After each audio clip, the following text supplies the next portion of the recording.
Now let's look at how to verify requirements for some other skydiver. To do this, you need to be an instructor or higher.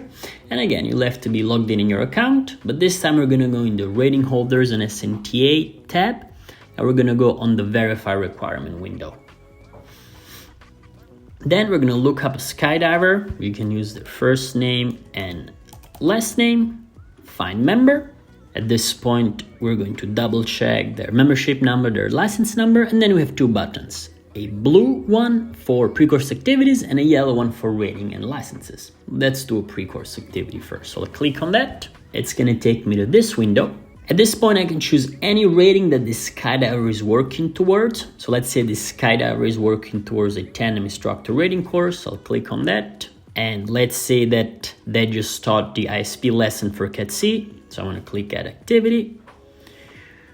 Taught ISP lesson for Cat C. That happened last week on Friday. Then I'll click on Add. And this is going to add that pre-course activity to the skydiver.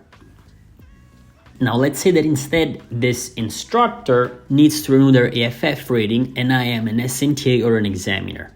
So what I'll do, I'll look up the skydiver with their membership number in this case.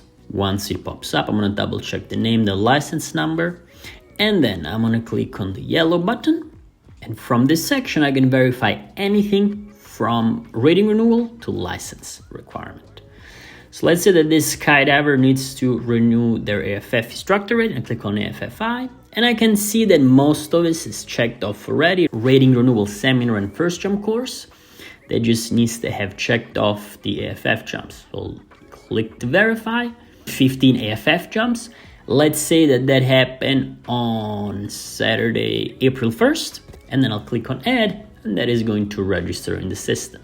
Let's say that this skydiver is also working towards their D license and just completed today their 500 jumps. So I'm going to go in here, D license.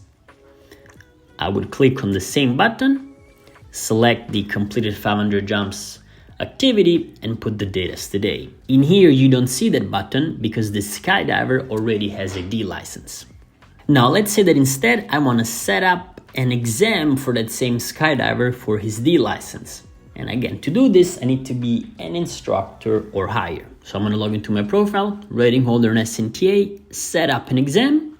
At this point, just like we've done earlier, we're going to look up the skydiver with their license number this time. Once he or she pops up, I'm going to double check that that's them. I'm going to click on setup and I'll choose what exam type to do. Now for a D license or pro rating, you'll have to be an examiner or SNTA. I'm going to click on whichever exam. It is going to confirm that an exam was created. And then that skydiver will have to go on their profile under education. And then right here in supervised test, that test, whether it's a pro rating, an A license or D license exam, is going to appear, and you will have a little button here on the side that says take the exam.